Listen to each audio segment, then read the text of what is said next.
Bon, j'avais parlé de Westworld, encore une fois, hein. Encore une fois, j'avais parlé de Westworld. J'avais fait la saison 3, j'avais dit que c'était ma préférée. J'avais parlé de la saison 1, j'avais dit que je l'avais pas trop aimée parce qu'elle était un peu plate. Et maintenant, on va parler de la saison... Parce que je l'ai fait pas dans l'ordre, excusez-moi. Donc j'ai fait la 3, j'ai fait la 1, la 2. On va parler de la 2. Bon, je vous avais dit que la 2, je l'avais pas trop aimée. Alors, en gros, déjà, premier point sur pourquoi j'ai pas aimé la saison 2.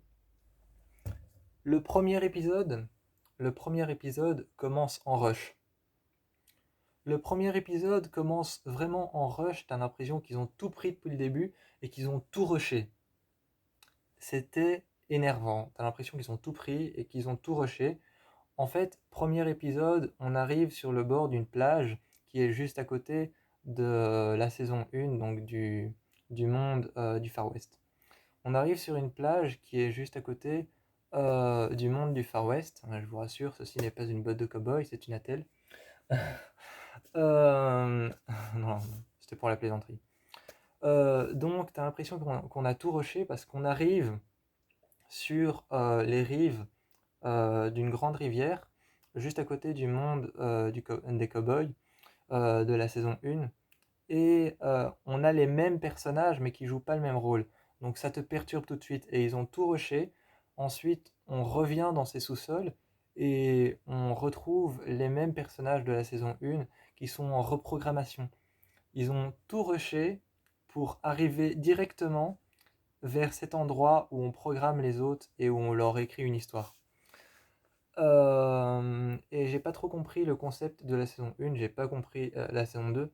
J'ai pas trop compris ce que la saison 2 amenait réellement parce que ça se passe au bord d'une rive, il y a une sorte d'élite. Il y a une sorte d'élite qui est là, un clan d'élite qui surveille les autres. Et c'est à partir de la saison 2 que Dolores va décider clairement ce qu'elle veut faire de sa vie. Donc on va retrouver le cerveau de Dolores quelque part parce que c'est pas un cerveau, hein, c'est des hôtes, donc c'est des androïdes. Les androïdes, c'est des mi-humains, mi-robots. Donc, on va retrouver la mémoire de Dolores.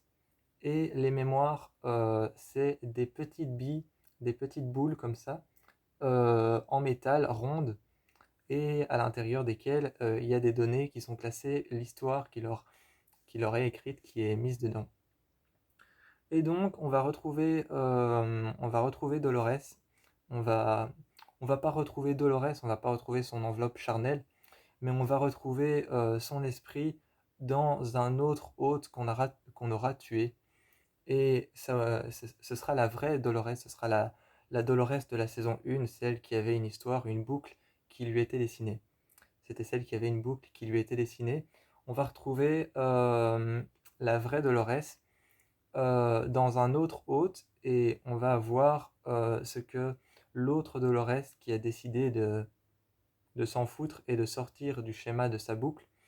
Elle, on va la retrouver plus tard et on va réussir à capturer les images de ce qu'elle voit grâce à une caméra qui s'est implantée sur le bord de son front et qui rentre un peu dans son système visuel.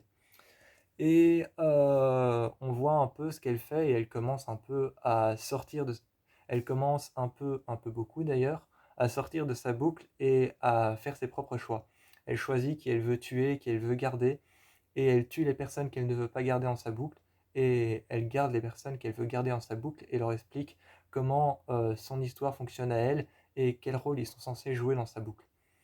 À partir de là, tout le monde va essayer de retrouver Dolores, mais Dolores est en fuite parce qu'elle veut se créer son histoire, mais elle peut pas parce que c'est un hôte, donc elle peut pas se créer son histoire, mais elle essaie quand même de créer son histoire, et à partir de là, toute cette élite qui était censée programmer les hôtes pour faire un parc qui se trouvait dans une contrée vaste, une contrée de dunes, une contrée de sable, une contrée vaste, hein, eh bien, ils étaient censés faire un autre parc et programmer des hôtes. Mais Dolores, la vraie Dolores, celle qui veut changer de boucle, a été retrouvée et arrive dans ce parc et commence à tuer tout le monde. Le but de la saison 2, c'est de retrouver Dolores de reprogrammer la vraie Dolores qu'on a retrouvée depuis le départ, depuis l'épisode 1, dans la petite boule en métal, qui est la conscience justement de ces machines, de ces humains, enfin de ces faux humains, de ces hôtes. Ils ont tous une conscience dans une boule en plastique, dans une boule en métal, et dans laquelle sont classées leur histoire qui leur a été dessinée. Et on va retrouver Dolores dans un autre hôte, et cet hôte, je crois que c'est un guerrier, un cow-boy, un guerrier, un cow-boy, un tueur. Et on va retrouver Dolores dans ce tueur, on va tuer ce tueur, on va lui ouvrir le crâne et sortir la conscience de Dolores et essayer justement de rattraper l'enveloppe charnelle de Dolores qui commence à s'écrire sa propre histoire, qui commence petit à petit à partir en couille. Donc son histoire commence un peu à partir en fumée. Son histoire, enfin, elle part pas en fumée, mais elle commence à débloquer grave. Comme on dit dans le jargon, elle pète un boulon. Donc elle pète un plomb, elle pète un boulon, elle commence à s'écrire sa propre histoire, elle sort de sa boucle et il y a tout un schéma incompréhensible qui commence à se faire. Et elle sort de sa boucle et se dessine sa propre histoire. Et c'est justement ça que je trouve dommage. On aurait pu exploiter l'histoire de la Dolores qui est toujours la gentille Dolores dans, dans un autre hôte et exploiter l'histoire de la Dolores qui s'écrit une autre histoire et qui nous pète un boulon et nous pète un câble et commence à tuer les personnes qu'elle veut et garder les personnes et les androïdes qu'elle veut dans son histoire pour écrire son histoire. On aurait pu exploiter ça, mais on nous a rushé le truc et on nous a tout de suite enfermés dans un ranch dès le premier épisode. Et Dolores n'est donc pas retrouvée parce que dans la saison 3, elle devient un anti-héros. Dans la saison 3, elle devient un anti-héros, donc c'est-à-dire un méchant. Donc elle n'est pas retrouvée à la fin de la saison 2. Et c'est un peu dommage parce que dans la saison 2, à un moment, tu as Dolores qui regroupe tout un élite de cow-boys qui rentrent dans les laboratoires. D'ailleurs, on ne sait pas comment elle a fait pour trouver les laboratoires, mais elle les a trouvés et elle rentre dans les laboratoires et elle dézingue tout le monde à coups de flingue et t'as plus aucun survivant. Je veux dire, t'as plus aucun technicien qui est vivant, t'as plus aucune personne qui écrit les histoires, donc plus aucun narrateur, plus aucun écrivain n'est vivant, plus aucun technicien n'est vivant, plus personne n'est vivant, et on retrouve un laboratoire entier qui est censé diriger ce parc vide avec des morts.